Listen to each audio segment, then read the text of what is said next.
Bismillah, walhamdulillah, wassalatu wassalamu ala rasulillah wa ala alihi wa sahbihi wa man wala. It is extremely important that we understand what fiqh is and where deen comes from.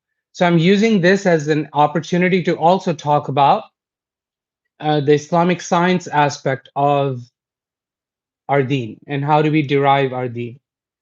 Um, this is a subject I'm super passionate about, and this is the subject that is the main reason why I do these classes.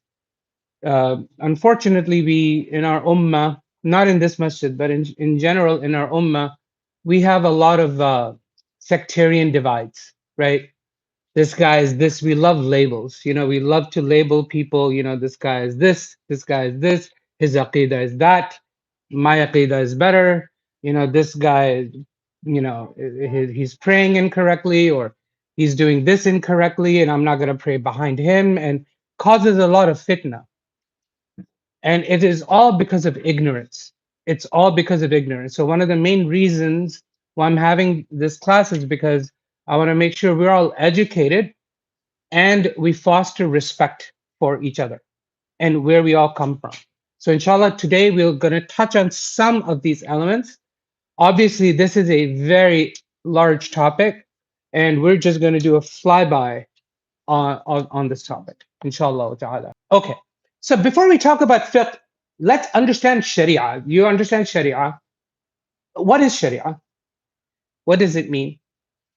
By the way, feel free to be interactive if you have questions, okay? So linguistically, the word Sharia means you taking an animal to water. It's a pathway, okay? Linguistically, that's what it means. And Allah subhanahu wa ta'ala uses this word in the Quran a few times. In Surah Al-Jathiyah, بعد أعوذ بالله من الشيطان الرجيم بسم الله الرحمن الرحيم, Allah subhanahu wa ta'ala says, ثم جعلناك على شريعة من الأمر. Then we have ordained a path for you, okay? In this religion, min al-amr, basically something important, which is this deen. We have created a sharia for you. فَاتَّبِعْهَا, then follow it, okay? So this is how Allah subhanahu wa ta'ala means sharia. We'll talk about that in a second. Another very, very famous ayah in the Quran, in Surah Shura, Allah subhanahu wa ta'ala says, شَرَعَ لَكُم مِّنَ الدِّينِ, I have created a sharia for you in this deen. مَا وَصَّى بِهِ نُوحًا, what Nuh was inherited. Nuh alayhi salam, the first messenger of Islam. The first messenger of Allah subhanahu wa ta'ala, Nuh alayhi salam. Allah subhanahu wa ta'ala saying he was given the sharia. And I'm giving you the sharia that I gave him the sharia. Nuh alayhi salam.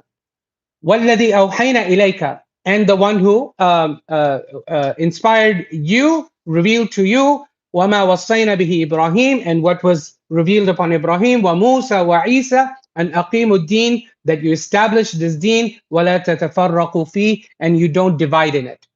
Wow. So Allah subhanahu wa ta'ala in this ayah is saying that we have the same sharia that's coming all the way from Nuh alayhi salam. Well, hold on a second. Jews, don't they pray differently? Even Isa alayhi salam, didn't he have different sharia that we know of, or the Christians? Yes. What does that mean? What is sharia? Here, sharia, Allah subhanahu wa ta'ala is using as a comprehensive word. Comprehensive word. It includes not just the fiqh of how to pray or how to fast or how to do your dealings or how to get married. No. It includes, first and foremost, in the Quran, the word sharia is used as creed, as aqidah. Okay? So Allah subhanahu wa ta'ala is saying our aqidah, all the way from Nuh alayhi salam until now, is the same. Okay? That's what the word sharia implies. But it implies other things, the ethics and the morals and the akhlaq and the adab and what are the major sins and those kinds of things. Some of the key elements, they're all the same. Okay?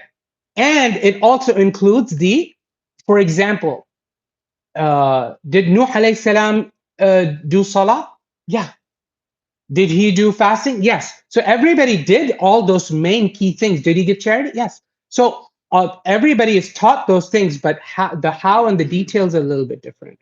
But those details is what we're going to isolate, and later on is what we will call fiqh. But going back to Sharia, you just to get an idea. So Allah subhanahu wa ta'ala uses, when the word Sharia is used as all these things.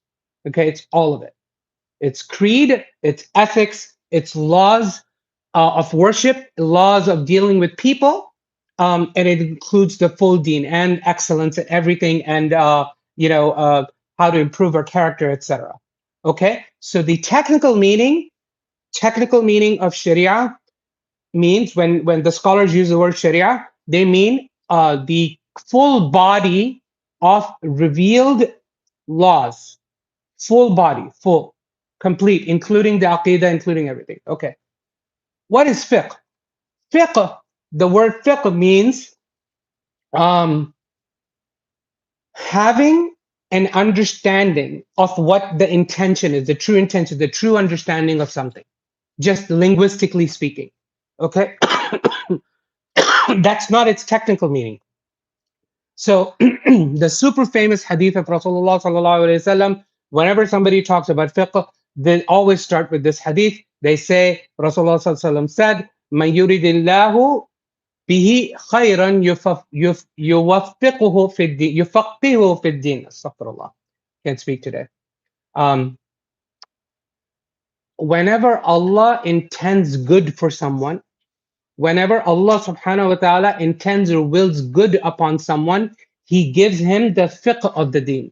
He gives him the understanding of the deen, not the fiqh the way we are going to use now, technically speaking. Fiqh is the general understanding of the deen. So this is what Rasulullah sallallahu alaihi wasallam said, very, very famous hadith. Technical meaning of fiqh, though, is different. Okay, it comes from the same understanding, having a true understanding of something. How do you develop the true understanding of something? Well, you look at all of the sciences, all of the evidences, and you use a process to derive and deduce the rulings, right?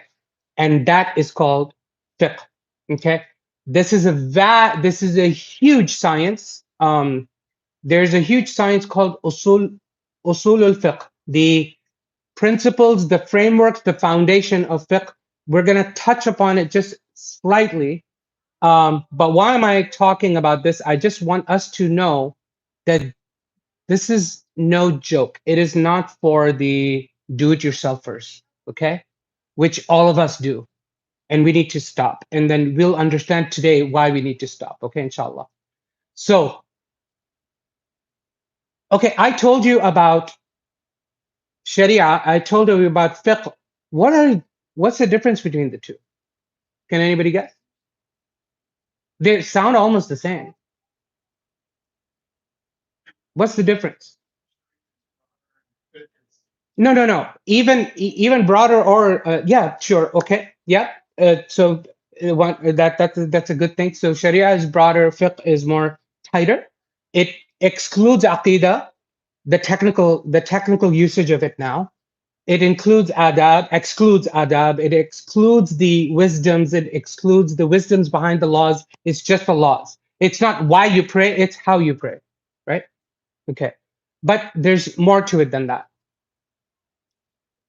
Fiqh approaches to define the Sharia. If somebody says, give me a book of Sharia, there is no such book other than the Quran and the Sunnah. There's no book. Okay. What do we have books on? Fiqh. And we have books on aqidah.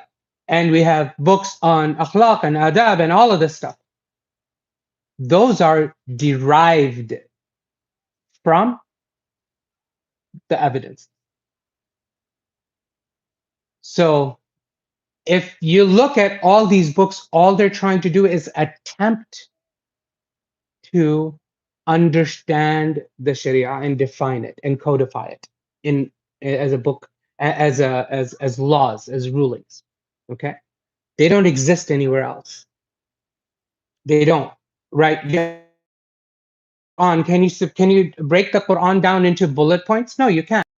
It's impossible to do because it's very interwoven and complex, right? Same thing with ahadith. These are data points. So there's a lot of um, knowledge and wisdom and thought and debates and a lot of what is called ijtihad that goes whether before you derive a ruling. So in short, what is this? What is the difference between Sharia and fiqh? Sharia is revealed by Allah subhanahu wa ta'ala, okay, and upon Rasulullah sallallahu alaihi wasallam, and whatever Rasulullah sallallahu alaihi wasallam gives us, it is from Allah subhanahu wa ta'ala. Ma yantiqu anil hawa in huwa illa wahyun yuha. He doesn't say anything out of his own accord. Whatever he says, it is from Allah subhanahu wa ta'ala through revelation. So Sharia is from Allah subhanahu wa ta'ala. Fiqh is derived by human beings. Human beings.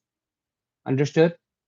Not superhuman beings, in a sense, not prophets, not messengers, human beings, scholars, but human beings.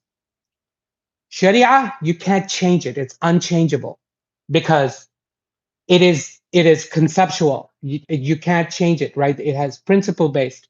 Where fiqh is circumstantial. What do you do in this case? What do you do in that case? Like I said, Sharia is principle based. It's full of principles. Our deen is Quran and Sunnah. It's full of principles. Those principles are used to then derive, okay, what do I do in such a situation? What do I do in such a situation? Understood? The Sharia tells us the why. It tells us the what, but it doesn't tell us the how necessarily. Okay? The how is detailed by fiqh, by scholars, by human beings. Where do you tie the hands? We'll talk about that. Okay?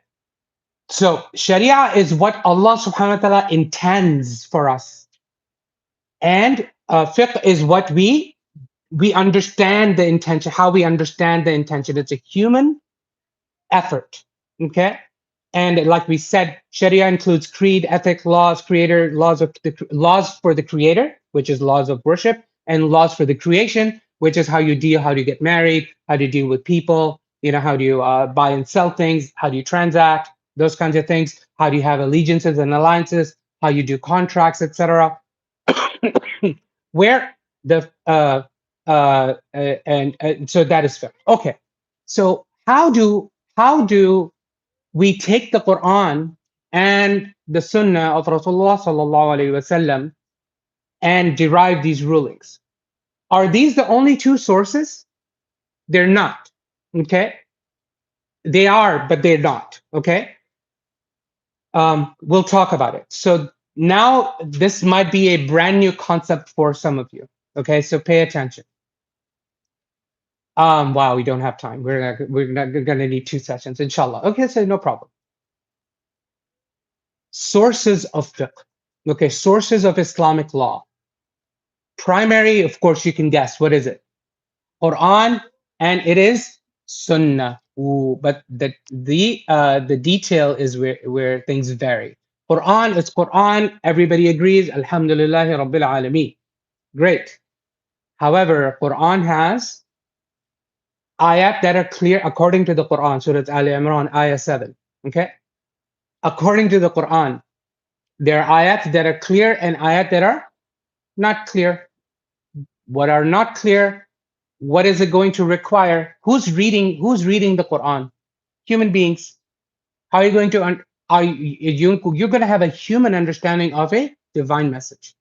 True? You can't get away. Can you turn your brain off? You can't. You can't. So you're going to have a human interpretation of the Quran. Okay. This is why some differences arise. Okay. Just so you understand. Are those differences going back to the Quran? Of course, right? Because that's how you understand. As an example, okay, Sunnah, great. It's a great concept again. Sunnah is again a concept. What this is Sunnah of Rasulullah Sallallahu Alaihi Wasallam. But what is the Sunnah? Is this the Sunnah or that the Sunnah? Is the Sunnah to do Rafa Yadain before you go to Ruku or not? Is which one is the Sunnah?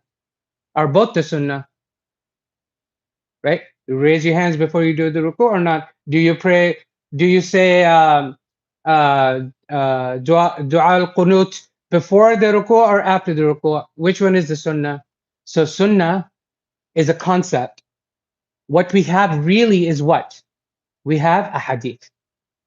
And a hadith, and we've done a whole class on a hadith, right? And we understand where some of the differences of opinions come from, their strengths and weaknesses and contradictions and all of this. Okay.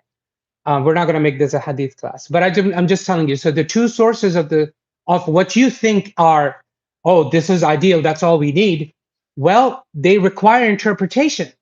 Okay, Quran and Sunnah. Then, does the Quran and Sunnah answer all questions? Does the Quran and Sunnah going to tell you about Bitcoin? No. Okay. So, concept called ijma'. You must have heard of ijma'. Ijma' means consensus. Again, I'm not going to make this an usul al-fiqh class. I'm just introducing these terms to you just so you kind of understand what they are. Ijma' means consensus. Again, its definition depends upon who you ask. Majority says this is the consensus of the companions.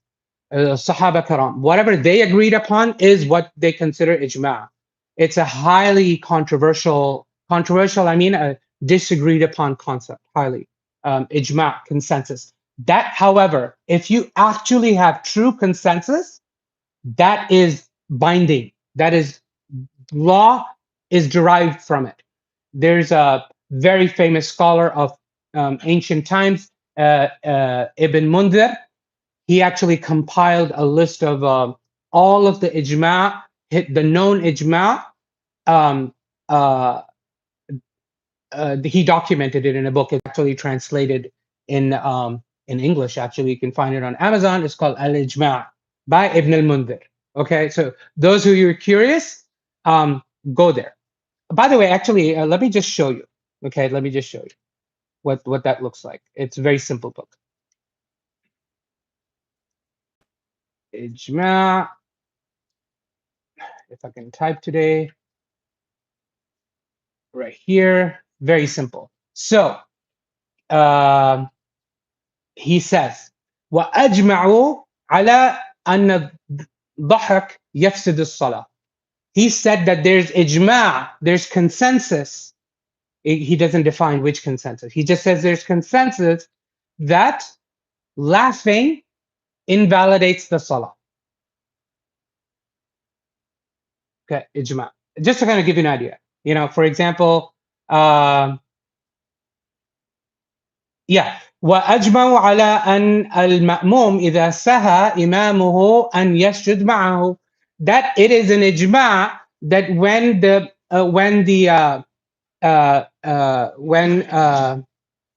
imam makes a mistake, then the ma'mum, when the imam makes a mistake and he does sajdat sahu, then the ma'mum does, the people following him do as well. Okay, as an example, I'm just giving you an idea of what this book is in English.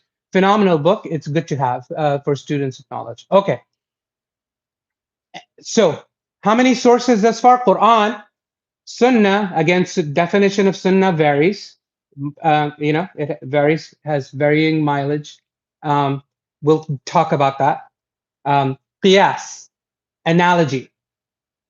For example, Bitcoin. What is it analogous to? Well, maybe that's too difficult of a question. Okay. Certainly beyond my pay grade, right?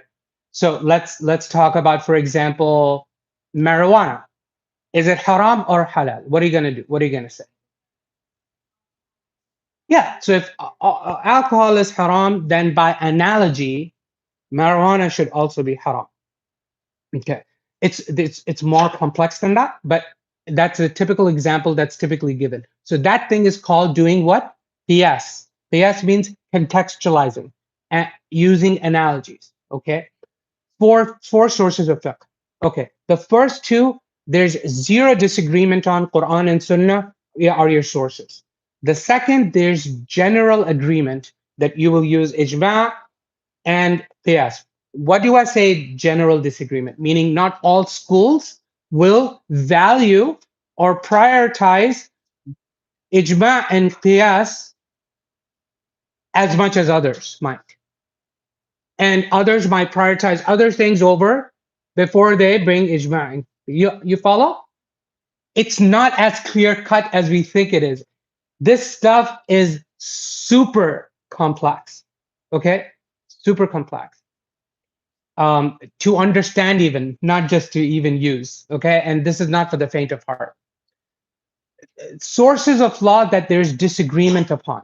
And some schools are using it, some schools are not using it, okay? The very, very, very famous source of disagreement, qawl sahabi, the statement of a companion. What does that mean? There's not a hadith of Rasulullah sallallahu alaihi wasallam that says XYZ, okay?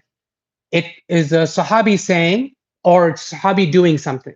So for example, it is reported authentically that Ibn Abbas, he led salah for a jama'ah while he was in tayammum. He didn't have wudu. He had tayammum while the ma'mum, the people following him, had wudu. Is that valid?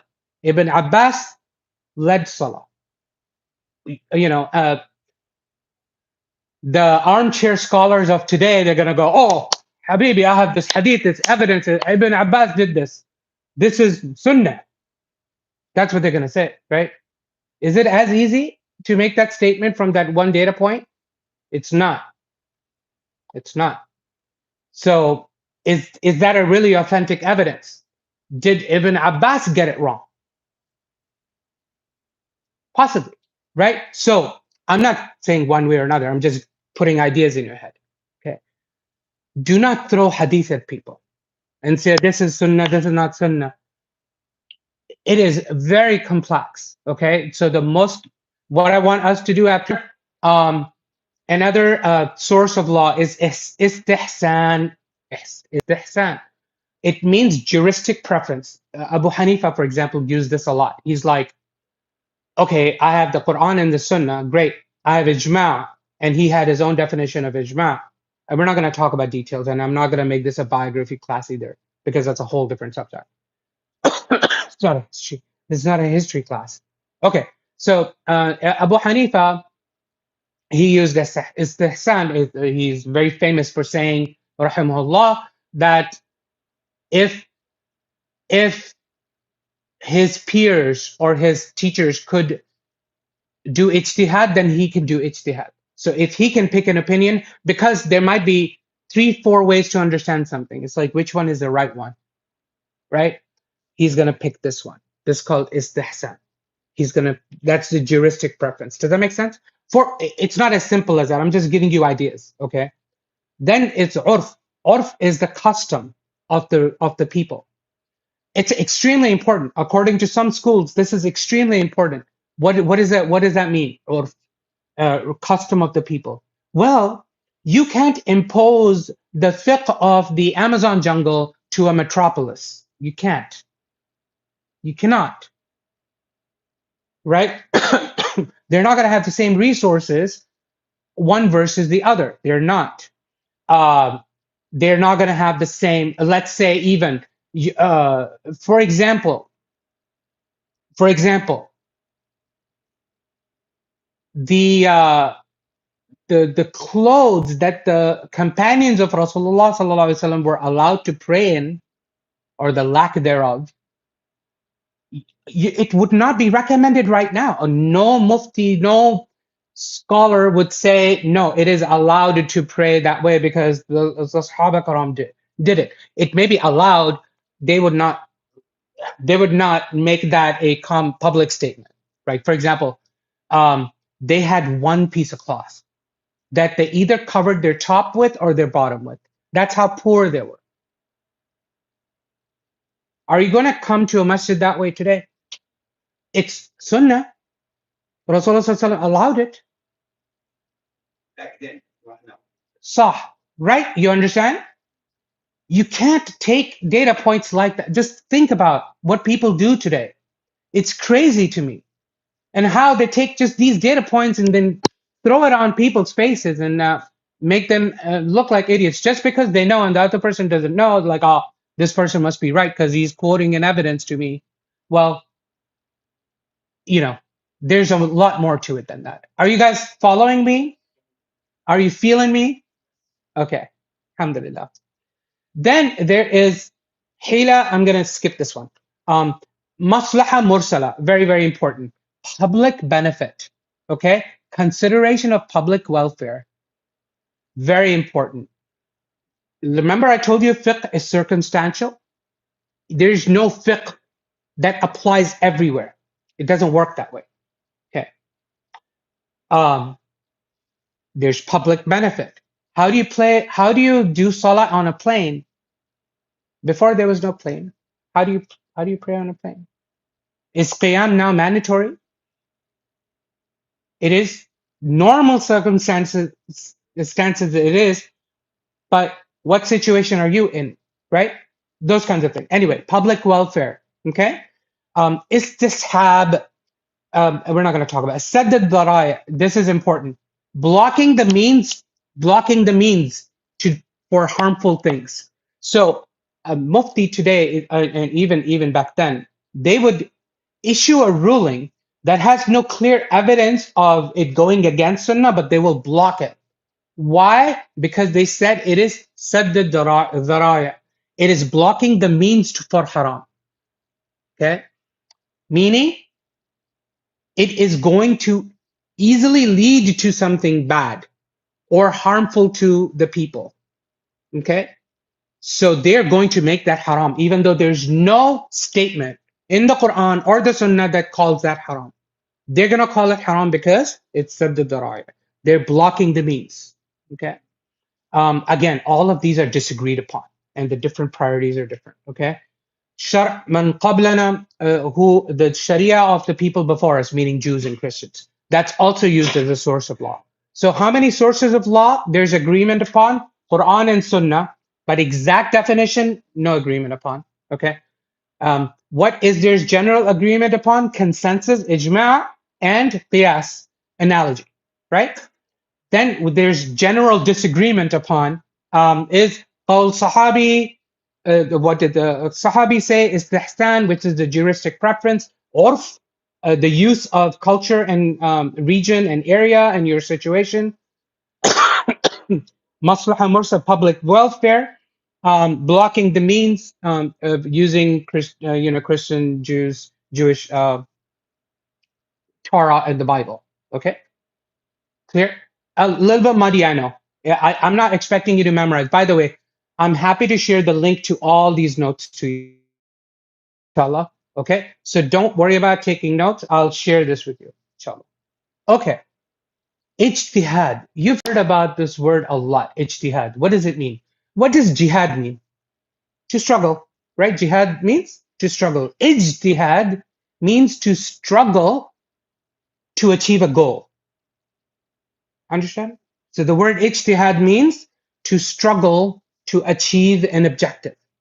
Okay, so technically speaking, in the realm of fiqh, ijtihad means to struggle to find and exhaust all evidences of Islamic law that you can find, Quran, Sunnah, Qiyas, Ijma', all of these other ones, come up with a process to actually then use all that information to derive a ruling. That's called ijtihad. And the one who does that is called a Mujtahid. The one who does ijtihad. Okay? Very few people in this whole world are those people. Okay? Because guess what they have to have?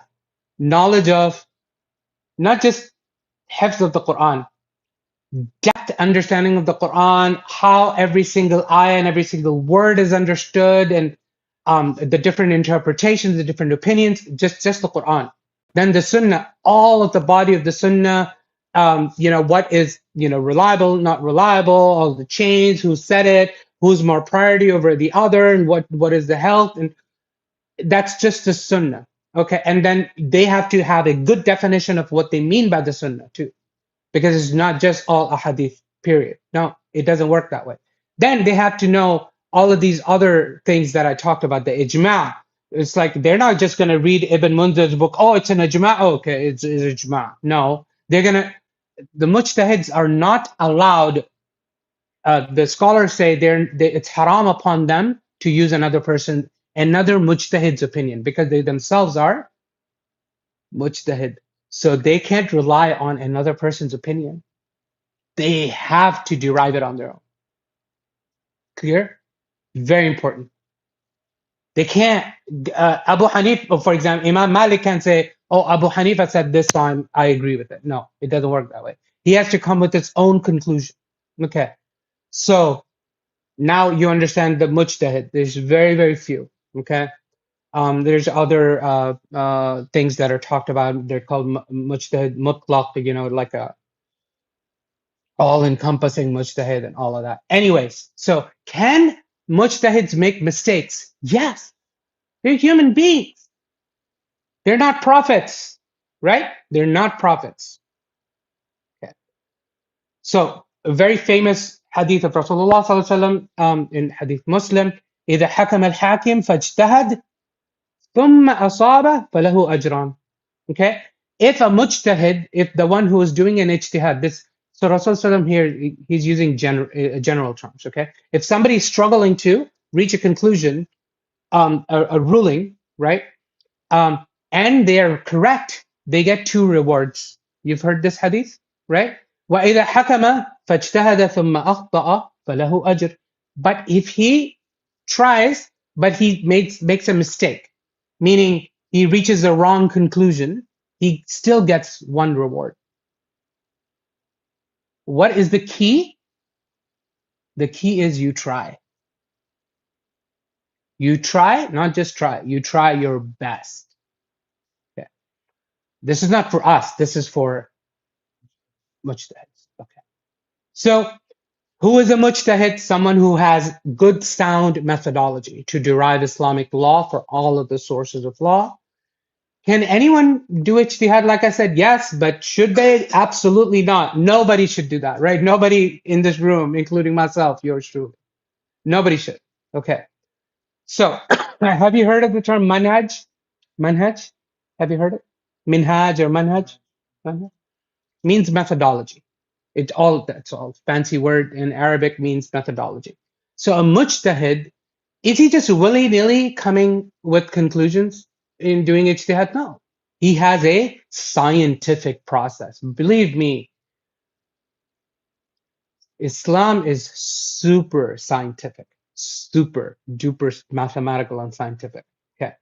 So a mujtahid uses a methodology, a manhaj, to come up with its rulings. So the sources of law that we looked at, by the way, those are just high-level sources of law. There's more sources of law which we didn't talk about.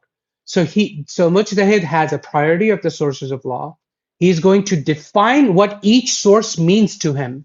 How is he going to use the Quran? If the Quran is ambiguous, how is he going to use it? Is it a general statement? Is it a specific statement? Is it X, Y, Z? We can talk about it to be blue in the face, okay? It's just the Quran, okay?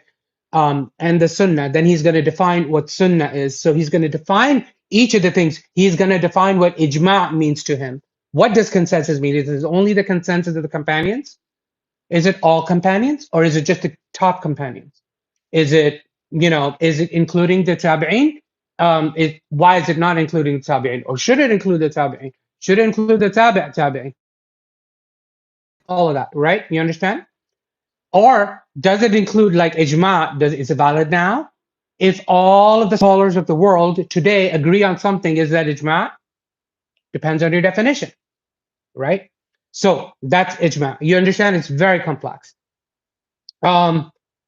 etc. So they're going to have this methodology and a process in order to then look at case by case by case by case, every single thing that today we just read a book. Oh, how do you pray with your salah? Oh, this is how you do it.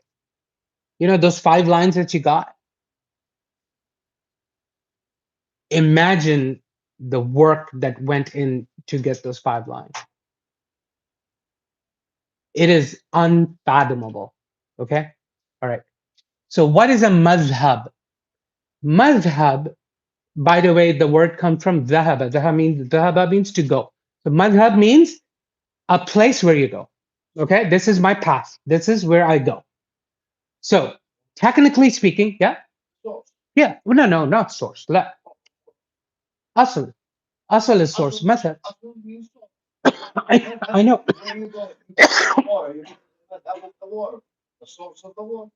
Oh, yes, yes. The source of the word, yes.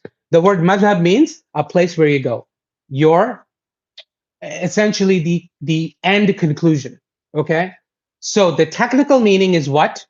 A mujtahid takes all of these sources of Islamic law, defines them, has a process and a methodology, and if when he consistently uses that manhaj to derive rulings, all of those rulings put together is his madhab. Make sense? I have a graphic for that. Okay? You see, sources of law, the mujtahid is using a manhaj to do ijtihad.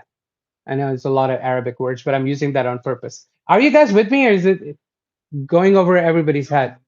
Everybody with me? I'm sorry. Okay. So sources of law, you put it through the machine of the mujtahid's phenomenal brain, and you get your madhab, which includes ruling number 1, ruling number 2, ruling number 3, etc., etc. Clear? Everybody good? Yes. Okay. Here's the important thing. A madhab is a human attempt, human still, okay, to arrive at the divine law, Sharīʿah. Fiqh, Sharīʿah. Remember, that's why I started with Sharīʿah first. Fiqh is the human attempt to define what Allah wants from us. Okay. There were efforts by gigantic scholars, right, to codify our Sharia and give it structure so that we and the other junior scholars can use it. Okay, all right. So clear? All right, who's a faqih? Faqih is somebody who knows the rulings, but they don't necessarily know how to do ijtihad. Okay, they just have memorized, you know, like a lawyer memorizes the book of law. This is the law of Georgia. Okay, law 1, law 2, you know, what do they call it? Section 1, section 1.2.3.4. whatever. Yeah, that. Okay, so a faqih is a lawyer. You need the qadi, the judges. That's who they were, by the way. In the old days, the judges were the lawyers, were the faqih, people who knew all the rulings. And they used to make judgments based on that, just like the Supreme Court does, just like all of the courts do, just like everything else in the world works. This is exactly what this is. Okay? That's a faqih. He doesn't know the process, he just knows the rulings. Okay. So here is a definition, very simple, just to summarize. What is fiqh? It's معرفة الأحكام العملية مستنبطة من أدلتها التفصيلية. Okay. Knowledge of practical, deduced, derived laws through a process that's based on detailed proofs and evidences. Okay? Everybody understands, everybody gets an idea. Okay, great. So, schools of fiqh. How many schools of fiqh are there? 4? No. No. No. There was a time there were 40 schools of fiqh. Of course. You're talking about the time Baghdad, scholars of scholars used to live there, brilliant minds, peak prime. You think one guy is going to agree with another person's opinion? Also peer pressure. Anyway, there were brilliant minds at that time. No, they're not, Habibi. There's no 4 schools of fiqh. There's no such thing. Okay, let's look at the timeline. Okay, so everybody can see this timeline? Alhamdulillah. Okay, I made this pretty chart for you and for myself so I can explain it better. So I just wanted to see, okay, this is the passing of Rasulullah sallallahu alaihi wasallam, and this is the period of the Khulafa up to the 40 Hijrah, okay, when Ali radiallahu anh was murdered. Okay. This is when Abu Ḥanīfah was born, 80 Hijrah. Okay. He was born we'll talk about that. But I just wanted to give you an idea. So this is Abu Hanifa, Imam Malik. You know, they're they're contemporaries. You see, they're contemporaries. They lived around the same time, around the same age. Imam Shāfiʿī, he is contemporaneous to Imam Malik. He actually was a student of his. Imam Ibn Ḥanbal was contemporaneous to Shāfiʿī. Guess who else was? There were other schools. There's the school of Imam al-Awzā'i. There's a school of Lays al-Sa'd. There's Sufyan al-Thawri. Have you heard of Sufyan al-Thawri? Huge, gigantic scholar, Mujtahid. Okay. There's Imam Dawud al-Zahiri, who came later on. The Zahiri fiqh. Still, it's the fifth, you can say, the school of fiqh. There's not just 4 schools of fiqh, guys. There's many. Why do we talk about just the 4 or the 5? Is because those are well documented. They are well documented. The other one, with the permission of Allah subhanahu wa ta'ala, were not well documented for various reasons. Okay, you can call it the hand of God situation. Hand of God meaning this is what Allah wanted. He only wanted 4. You can make all kinds of arguments. These are all theoretical arguments. Okay, they don't carry much weight. Okay. Although some of them have the knowledge of fiqh and everything, but they did not make any rulings, any fatwa at all. Sure. Yeah. So, we'll talk about that too. But I just wanted to give you an idea. There's no such thing as 4 schools of fiqh. Okay. Again, these schools are human attempts. But we're not talking about schools right now. We're just talking about people. Schools came later. This is just people right now who then develop a following. You understand? Okay. So the first one, by all means, was Abu Hanifa. So let's talk about Abu Hanifa. Now, I'm going to do a comparison, a very high level comparison of really just in this, for the sake of time, just the 4 schools of fiqh and how they're different. I promise you, what I'm telling you right now, you're not going to get anywhere. Okay. People are either not bold enough or whatever. I don't know, whatever the case may be. Allahu alam. You're not going to get this anywhere. So pay attention. Okay. Abu Hanifa, rahimahullah, gigantic scholar of his own time. He was born in a time of chaos and conflict. Okay, Karbala just happened 20 years before he was born. Okay, just 20 years. Okay, we can remember 20 years ago what it was like. That kind of thing. Very recent. Not just Karbala, not the Shia divide, the Khawarij. And in the Hadith class, we talked about all of the different chaos that was brewing in Iraq around that time. All kinds of deviant sects and people who want to shun the other people and coming up with weird aqidah statements and influenced by Greek theology and philosophy and all of the crazy times. Problem 1. This is Abu Hanifa's time. Okay. Problem 2. Huge problem. People were fabricating hadith. Of course, for the same reasons. Chaos, right? We talked about that. Remember? Hadith sciences and its authentication had not developed. That's going to happen 200 years later. 200 years later. You understand? What did he have to work with? He had to work with very little.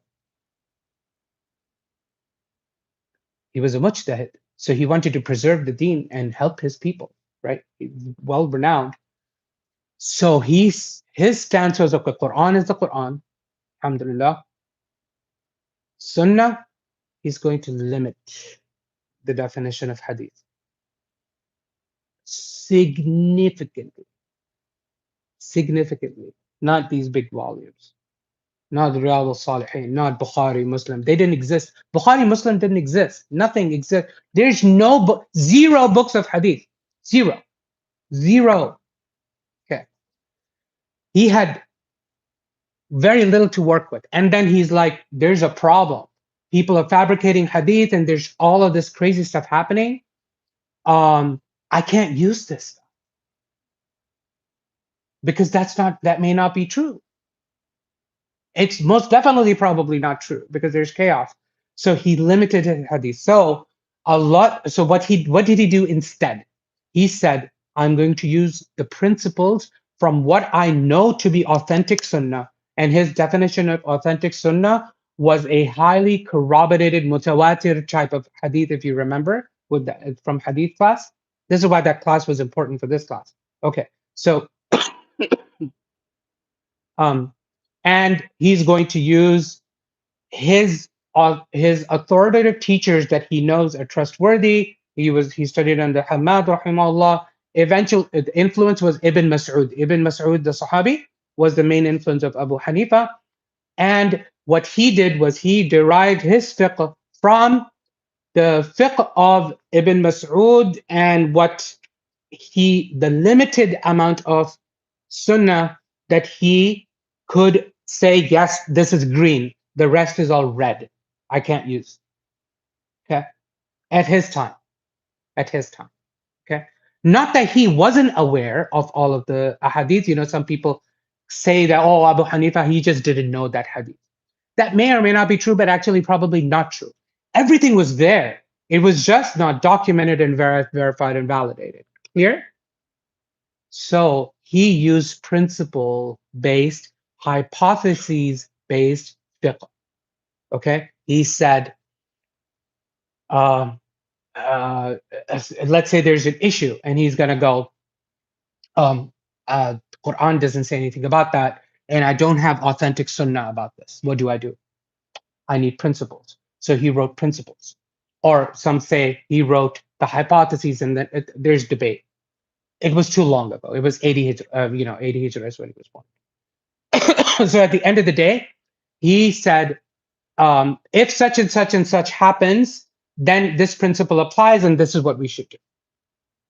Clear? That makes sense? Okay. So, for example, the hadith of the raising the hands before you go to ruku', okay? He didn't consider that to be authentic at his time because he didn't know. The sciences weren't developed. That came later on. You understand? So the Hanafis, they don't do rafa yadan for that reason. Very simple. Make sense? Is he wrong? No. But I mean, it's not as simple as what I'm describing. I'm just giving you ideas. Okay. Obviously, his scholars would not raise their hands either for whatever reason that they had, right? And they were also in Kufa, by the way, not Medina. Clear? So I just wanted to give you an idea about Abu Hanifa. Is that making sense? Why he did what he did, rahimahullah? Clear? He had two main students. Okay, their names are Abu Yusuf and Ash-Shaybani. Okay, very famous. They're called the two companions, Sahibain. Whenever you say Sahibain to the Hanafis, they know it's Abu Yusuf and Ash-Shaybani. 182, 189 are and when they passed away, rahimahumullah. Okay, they're the ones who spread the fiqh of Abu Hanifa. They're the primary two students. By the way, Imām Shāfiʿī was a student of these two Sahibain. Okay? There's a lot of students of each other, okay, going on very soon. Everybody clear about high-level idea about Abu Hanifa and why his time was so chaotic and what he had to do to bring the deen out of chaos? Okay? All right. I'm going to skip Awza'i. There's very little known about it also. Malik ibn Anas. Imām Mālik in Medina. Okay? Another Mujtahid. Surrounded by the children of the Sahaba. Surrounded. Are you going to listen to anyone else other than a child of a Sahabi? He's a child of a Sahabi. Are you going to listen to anyone else with anyone else's opinion? No. In a nutshell, I'm just saying his methodology, whatever, well, Quran, but Sunnah, what is Sunnah? Not what some other guy told me about Sunnah from Kufa. No. Not what Abu Hanifa is saying. No. He said, whatever the people of Medina and the authorities of Medina are doing, that is Sunnah. Clear? That's why he's called Imam Dar al-Hijrah. And also, he's the first one to compile an actual book of fiqh/hadith, al-Muwatta, which means the pathway. We have a lot of pathways happening. Sharia is a pathway, Madhhab is a pathway, Muwatta is also the pathway. Anyway, a lot of pathways, the trodden path. Imam Malik, you understand? Can you anybody argue with Imam Malik? Rahimahullah.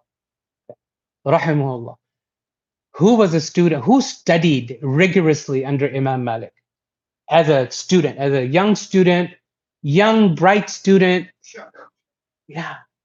Who walked up Imam Malik like, who are you? You know, kind of, you know, what do you know? He's like, I know the Muwatta. I've memorized it. He's like, Malik, read it to me. And he goes, just reads the whole Muwatta of to Imam Malik, recites to him. He's like, oh, okay, now you can be my student now. Imam Malik had tons of students. Rahimahullah. Brilliant guy. People from far away places used to come and ask questions of Imam Malik. He had a gigantic authority.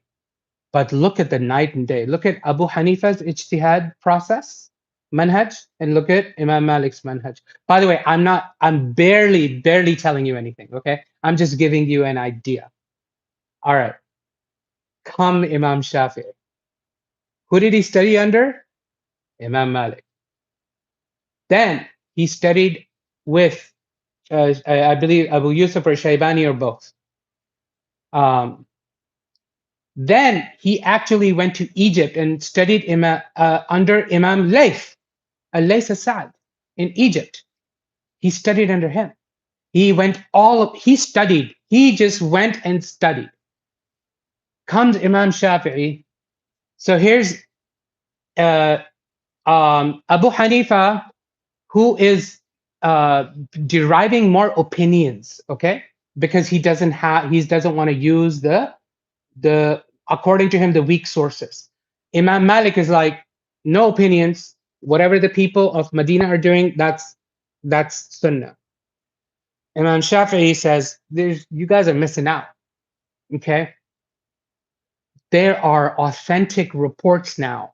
So Imam Shāfiʿī introduces, for the first time ever in Islamic history, the concept of deriving fiqh process and defining, and he wrote his first book, which is called Ar-Risala, which was actually an email. Well, not an email. It was a letter as a response to somebody's question, which turned out to be the book of very sophisticated book of how to derive rulings. He elevated what Abu Hanifa did not want to consider as sunnah. He elevated that sunnah. He's like, not just mutawatir, hadith also have tremendous amount of value. So suddenly he took the sunnah from this big to this big. Okay, all of the body of it. So what is Imam Shāfiʿī doing? Also, basically, he's the one who's bringing process together. Imam Shāfiʿī, rahimahullah, Einstein of Einsteins. I mean, he was amazing. If you look at his methodology and the way he documented it, he's the one today why we have books of hadith. Otherwise, we wouldn't have it. He's the one who inspired Bukhari and Muslim and all of these, Ibn Ḥanbal, to actually compile the books of hadith. He's the one who bridges Abu Hanifa's principle-based approach. Remember the principle-based approach? And Imam Malik's hadith-based approach, which is the Sunnah of Medina based approach. He bridges them, adds to it, comes up with a methodology and skyrockets Islamic sciences to a whole new level that didn't exist before. That's Imam Shāfiʿī. That's very little about him. Okay, the guy is amazing. Okay, and the fourth one, Ibn Ḥanbal. He was a student of Imam Shāfiʿī, Imam Shāfiʿī, Ibn Ḥanbal, and also the student of Abu Yusuf. He was the one who said, okay, one thing, Imam Shāfiʿī, I want to also, a key element. You understand that he broadens the Sunnah concept, yes, brings methodology so that nobody can argue with him. Okay, he has evidence after evidence after evidence. The book Ar-Risala is translated in English. Read it. You guys are gonna go nuts. These guys, 200, 1,200 years ago, if somebody can write like that, that's brilliant. Okay, that's kind of scientific mind he had. Okay. One key element about Imam Shāfiʿī was that he would prefer the apparent meaning of something over a hidden meaning. Because he's like, well, hidden meaning is up to human interpretation. Apparent meaning is when it says, something says XYZ, and that's how you understand it without knowing anything else. I'm going to prioritize that over the hidden meaning. Okay, so that was one of his key things, takeaways. Which Imam al-Zahiri, which we haven't spoken about right now, he said, I want no hidden meaning, no principle, nothing. No, if the hadith says, Quran says this, XYZ, at the surface level, whatever it means is what Allah wants. No interpretation needed. Right? Okay. Imam Ibn Ḥanbal, not very different from Imam Shāfiʿī. Okay, not very different. But for Imam Ibn Ḥanbal, he's like, Quran and Sunnah, for me, are same. They're one in the same. He called it the text, the nas, the text. This is all revealed. Allah revealed the Quran, Allah revealed the Sunnah to Rasulullah sallallahu alaihi wasallam. Everything he says, it's true. So he's like, I'm not going to prefer anyone else's opinion, any human being's opinion, when I have a hadith. If the hadith says this, I'm going to disregard anybody's opinion and I'm going to go by the text. Clear? Are you guys understanding the way the different minds are working here? Who's right, who's wrong? Trick question. By the way, did I approach it in an unbiased way? You see how beautiful these minds were? Okay. They have their reasons for that. So, in a nutshell, before we end here, then I'll let you go eat pizza, inshallah. The three, Imām Mālik, Imām Shāfiʿī, Ibn Ḥanbal, are kind of different. They're in a group together from Imām Abū Ḥanīfah. Why? Because these three are preferring the Sunnah more so. Only because they can, because it was available to them. Imām Abū Ḥanīfah did not travel anywhere, so he didn't go to Medina to search for Sunnah. He was just using the scraps of information that he had in Kufa. You understand?